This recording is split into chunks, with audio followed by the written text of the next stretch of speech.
Welcome to the Team Engagement Podcast, where leaders of teams share their insights. We discuss 5 questions in about 10 minutes. And I am very excited to welcome our guest today. This is Amelia Wilcox. She is the CEO of Nivati out of South Jordan, Utah. Amelia, thank you so much for being on the podcast today. What would you like the people to know about you or Nivati?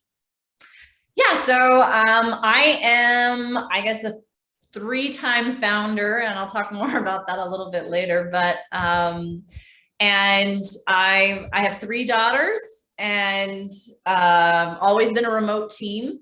And then what Nivati does is we are an employee mental health platform. So we provide a platform that employers pay for, and they give it to their employees, and their employees can access a variety of classes, pre-recorded sessions, and working with live practitioners. So the bulk of what we do is mental health. So it's a lot of therapy, meditation, mental health videos, mental health workshops, downloads. But it's like this proactive care solution that's more holistic. So there's also sleep and meditation, and we're actually adding finance here in a minute, which is super exciting. So that's what we do. Wow, you cover the whole spectrum then.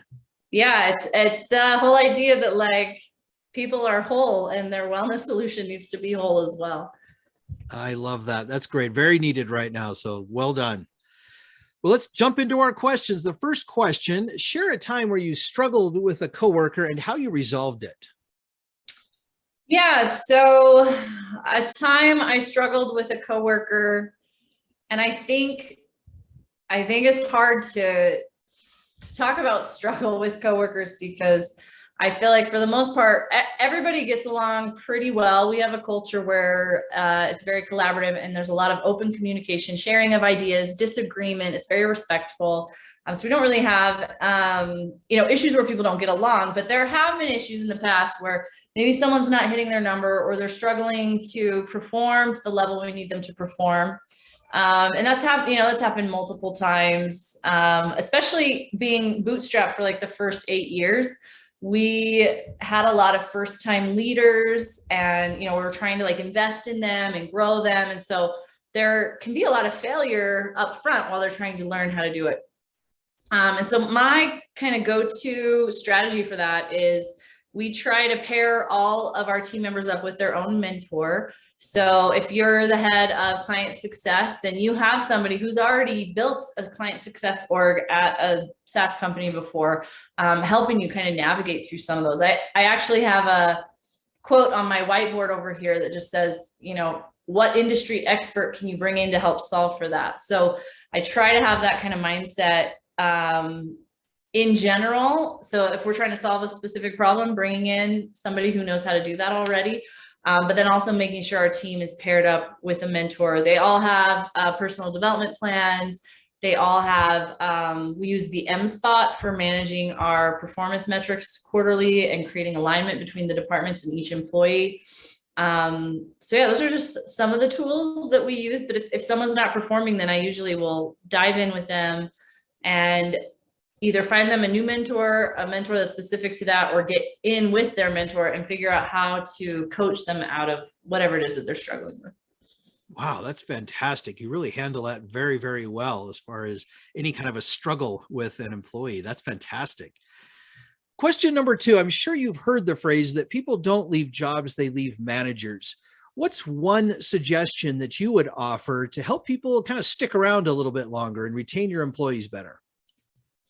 One of the pieces of advice I give the most, which I'm sure most organizations probably already have this in place, but we are just so huge on one-on-ones. The best way to retain employees, I feel like, is one-on-ones. And it sounds so just basic and maybe cliche, I guess, too. It's just having good relationships with your team members. But we really follow that to the letter here. It's like your employee one-on-ones are not optional, right? That is the employee's time. That is your commitment to them. That is when they can ask you for whatever they need from you. They can use their time to talk about their dog if they want to, or, we recently had an issue where someone on our team was dealing with a suicide of somebody close to them. And, there's just life happens. So if you're thinking about employee retention, I think the very best tool for that is one-on-ones, because if you're doing that regularly with your employee every single week and you're giving them that time, you're going to know long before they ever start looking for another job that it's not working out. And you're going to have time to mitigate that, maybe start hiring for that position or try to talk them out of it, or, you know, solve for that. Whereas I think what happens in a lot of organizations is somebody just says, oh, I got another job, and they leave, and you didn't see that coming at all. So we have pretty low retention, or low turnover. I mean, high retention. We don't have a lot of people leave our organization. I think that's one of the reasons why, is because all of our managers, it's just ingrained in their head that it's like, this is your employee's time. This is an investment in your team. It's an investment in retention, and you're going to see problems in the business and problems for that employee long before they manifest. That's fantastic information, Amelia, because you really hit on some important points, especially about those one-on-ones. And you'd be surprised how obvious it may seem, and yet how few companies really do it, how few leaders really get involved and not I want to call it an interview, but just really stay in with their employees. So I think that's fantastic. Well done. Question number 3, and this is, I'm interested to hear your response on this one, given what we were just talking about before we went on the recording here, but tell us a little bit about how you build resilience in a team. Oh, I feel like it's one of those things that I'm like, I know how to do it, but I don't know if I know how to tell someone else to do it. So I'll try. I think to start with, you have to be resilient as a leader, right? So everything you do as a leader is you're setting that example for the rest of your team. So the way you lead, your team is going to follow. So the other thing I would add, so I'll just give you like a little backstory for the listeners so they can understand like my background and context. So I built a company called Incorporate Massage. We launched in 2010. I grew that company. I bootstrapped it for the first 8 years. We started raising angel funding in 2018. Once we raised funding, we started to grow really, really fast, and we hit the Inc. 5000 in 2019 and 2020. And then, I mean, I grew it to 1,200 massage therapists. We had about 4,000 corporate clients that we worked with across all of the United States, Canada, and we even had some clients in Mexico.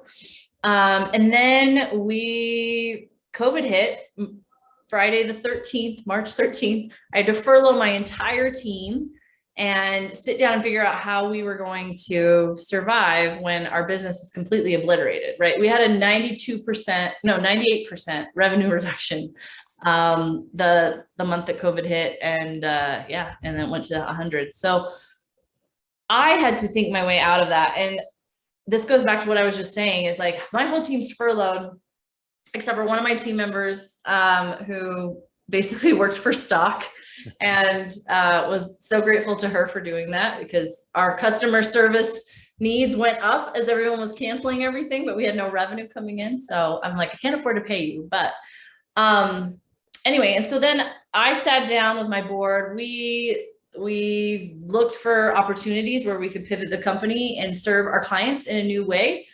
And I got on the phone with all of the VPs of HR that we worked with. I just asked them a million questions, and we landed on mental health as the problem that I thought we were uniquely positioned to be able to solve quickly. And we absolutely have solved it really quickly. We're growing so fast.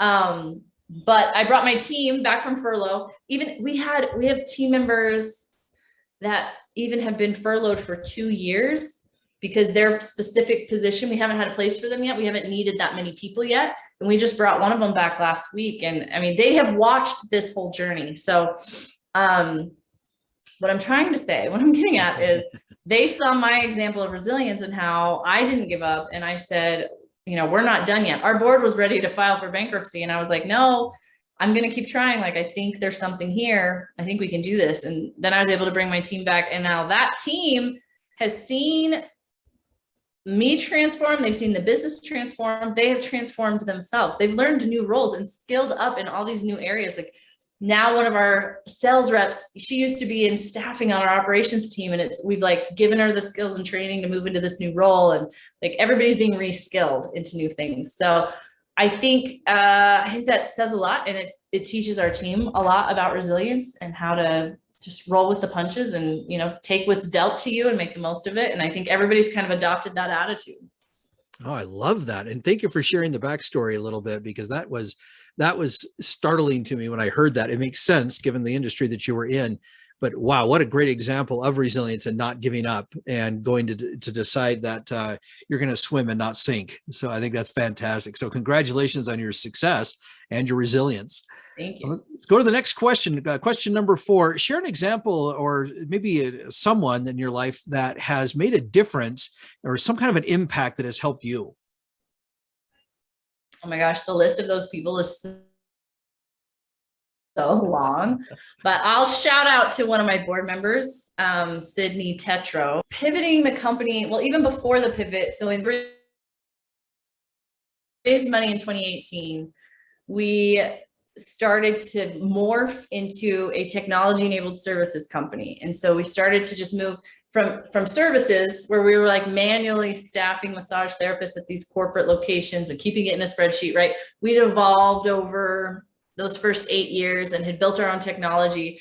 And then we'd realized like we were going to automate the customer experience, and we built out the technology to make it all automated and the whole experience from end to end, the staffing, the sales, all of it. And that was when we kind of embarked on this transformation into like, oh, we're not a services company anymore. We're now technology enabled services, which is kind of like a higher level, more scalable, like a lot of things like that. So this is my first time I go into this pitch competition, and it's all men and it's a technology pitch competition. And I'm like, this is the first time I'm trying to tell someone that like, oh, we're a tech company. And in my head, I'm like, oh my gosh, I don't know if I can do it. I don't identify that way. I don't know if I can present that front, even though nothing I said was untrue. It just was so different than what I had been doing for the last 8 years that it still felt like wishful thinking, I guess. Mm-hmm. And in that pitch competition, that was the first time I experienced, I guess, sexism and gender discrimination, like inappropriate comments from people. And I was just like, not sure how to navigate that. And one of my friends, mentors, and who's now on my board of directors, Sydney Tetros, she's on the Women Tech Council. She founded that. She's also the CEO at Brandlist right now, and she's got a ton of experience being like a female entrepreneur, which makes you a minority, and then a female tech entrepreneur, which makes you more of a minority. And, you know, she's raised more money than I think any woman in the state of Utah has ever raised for a company. And just brilliant. So anyway, I was so lucky to have her to teach me how to navigate that, because I really didn't come up against any discrimination until I remember the day and the words and like the whole experience. So like, it's so fresh in my memory. But because I was able to go to her and ask her how to handle that situation, because I wasn't sure. I'm like, do I react and be angry? Do I react and, you know, say something to embarrass them, or, you know, or like, do I just say nothing and then like let them roll over me and let this perpetuate for future women? I wasn't really sure how to handle it. And Sid was so awesome because she just walked me through like exactly how you should handle it. And, in a way that is thought provoking and not embarrassing, and just that people aren't doing it on purpose. Generally, it's this unconscious bias, and people just say things the way that they've been raised and, you know, what they're familiar with, and don't realize how it affects the people that are hearing it. I think that could be applied in any number of ways, right? It could be very true. Applied to comments about religion or, you know, race and ethnicity, sexual orientation, like anything. But just, she taught me how to teach people to think about their words in a like non-aggressive way. That made a huge difference for me, because now I've bumped into that over and over and over again. And I know exactly how to handle it in a way that doesn't embarrass them, doesn't make me look like a jerk, but really causes them to take pause and consider like, why did I say that? You know? Anyway, so that has been really helpful to me, just because now that I'm in the tech space, it's something that happens a lot more often. Oh, well, I'm sorry that that's happening, but I'm glad that you had Sydney to help you navigate that and learn how to get through that. And hopefully, as we all continue to learn from each other, we can do a little bit better with those kinds of things. So, well, thank you for recognizing her and for her contribution to your life. Okay, our last question. Tell us a little bit about your first job. My first job was at the YMCA of Raytown, Missouri.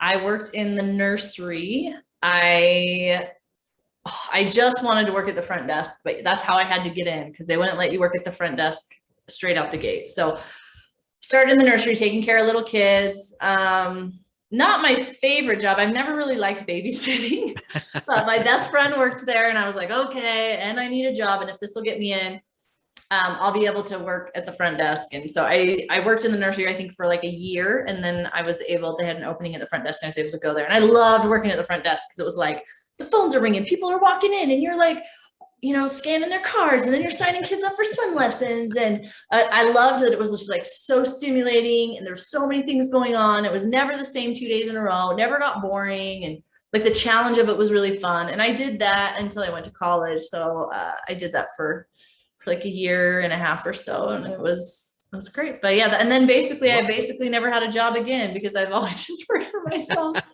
So it's like, that's great. I have like no resume because I'm like, I just have worked for myself since I was 19. So, well, that's what a lot of people have done. They get that entrepreneurial bug and it sticks with them. So fantastic. Well, Amelia, thank you so much for answering all those questions. And thank you for being on the podcast today. How can people find you?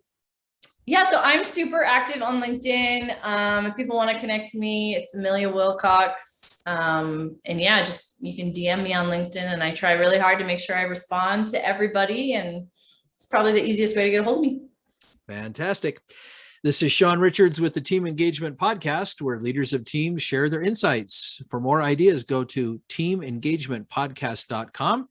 And once again, we encourage you to subscribe or follow the podcast either on YouTube or on wherever it may be that you're listening to the podcast.